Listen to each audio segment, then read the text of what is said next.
Mga bata, nailigtas ka na ba sa isang panganib? Sino ang tumulong sa'yo? Ano kaya ang mangyayari kapag hindi tayo sumunod sa Diyos?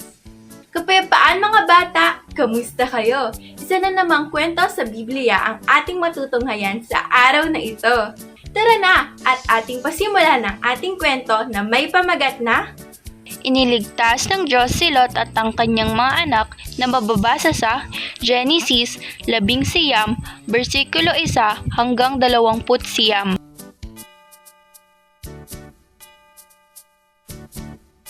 May isang lalaki na nagngangalang Lot. Si Lot ay naninirahan sa isang malaking lungsod na tinatawag na Sodoma. Ang Sodoma ay puno ng kasamaan at hindi tama ang mga ginagawa ng mga tao roon. Ngunit si Lot ay isang mabuti at siya ay may takot sa Diyos at hindi sumasama sa mga masasamang gawain ng kanyang mga kapitbahay. Isang gabi, dumating ang dalawang anghel sa lungsod. Si Lot ay nakaupo sa pintuan ng lungsod at nang nakita niya ang mga anghel, tumayo siya agad at nagpakita ng kabutihang loob. Inanyayahan niya silang magpahinga sa kanyang bahay. Pinilit nila silang pumasok. Dahil sa kanyang kabutihan, sumang-ayon ang mga anghel at pumasok sila sa bahay ni Lot. Habang nasa bahay si Lot at ang mga anghel, dumating ang mga taong masama sa lungsod na iyon. Pinalibutan nila ang bahay ni Lot at pinilit palabasin ang dalawang anghel upang gawan ito ng masama. Lumabas si Lot sa pintuan at pinakiusapan ng mga tao. Subalit hindi nila ito pinakinggan. Pinagtulakan pa siya upang sirain ang pintuan. Tinulungan si Lot ng mga anghel at siya hindi napapasok ng bahay at ang lahat ng mga tao sa labas ay binulag ng mga anghel kaya't sila'y nagngalit sa paghahanap ng pintuan. At sinabi ng mga anghel kay Lot, mayroon pa ka ritong kamag-anak, ang iyong mga manugang at ang iyong mga anak at lahat ng iyong tinatangkilik sa bayan ay ipag-alis mo sa dakong ito sapagkat aming wawasakin ang dakong ito dahil sa napakasama na lugar na ito at kami ay sinugo ng Panginoon upang aming wasakin. Si Lot ay lumabas at pinagsabihan ng kanyang mga manugang. Subalit hindi ito pinakinggan at inakalang nagbibiro lamang siya. Pagkatapos ng gabing iyon, ang mga anghel ay nagsabi kay Lot, magmadali ka, kailangan mong umalis. Dalhin mo ang iyong pamilya, ang Diyos ay magpapadala ng apoy at babagsak ito sa Sodoma at Gomora. Huwag kayong lilingon habang tumatakbo kayo, kundi magmadali kayong umalis. Kaya't si Lot kasama ang kanyang asawa at mga anak ay nagmadali at umalis. Habang tumatakbo sila, sinabi ng mga anghel, huwag kayong lilingon. Pero nang sila ay papunta na sa isang maliit na lungsod, tinawag na Zor, ang asawa ni Lot, at lumingon at naging haliging asin. Si Lot at ang kanyang mga anak ay nailigtas. Nakarating sa Zor, ang Sodoma at Gomora ay pinaulanan ng apoy mula sa langit.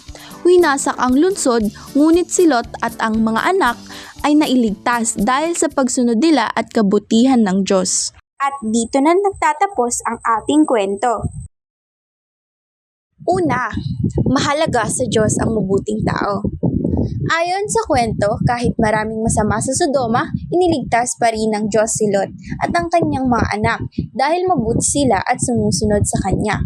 Kahit kaunti lang ang mabubuti, mahalaga pa rin sila sa Diyos. Nakikita niya ang mga may mabubuting puso. Pangalawa, makinig at maging masunurin. Mula sa kwento, sinabi ng anghel ng Diyos na huwag lilingon, pero lumingon ang asawa ni Lot, kaya siya'y pinarusahan.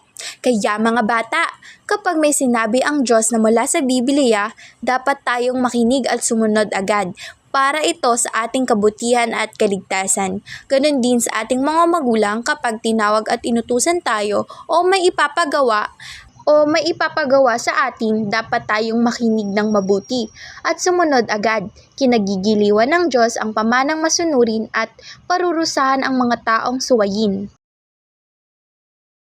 Do this or do that, maaring maghanda ng bagay o token para sa mga bata na makakasunod sa mga gawain o command. Una, leader, siya ang magsasabi ng salita. Do this or do that. Kasabay ng isang galaw o gesture na nais ipagawa sa mga bata. Babanggitin ng leader ang salitang do this or do that at gagayahin ng mga bata ang anumang galaw na ipapakita ng leader. Pagsunod sa leader. Ang sino mang makasunod sa leader ay magkakaroon ng puntos. No do this or do that. Kapag hindi sinabi ng leader ang mga salitang do this or do that, hindi dapat gayahin ng mga bata ang galaw o gesture. Ang sino mang gumaya sa galaw ng leader ay maa-out sa laro.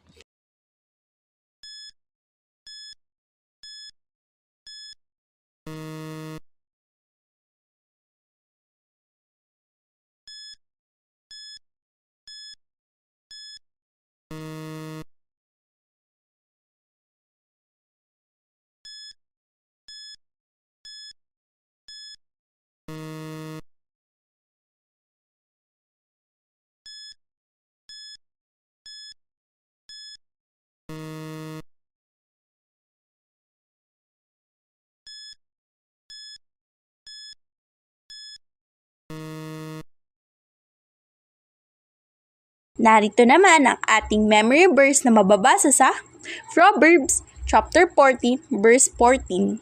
If you are good, you will be rewarded. But if you are evil, you will get what you deserve. Maraming salamat sa inyong panonood. Ugaliing maging masunurin mga bata. Hanggang sa muli! Paalam at nispa!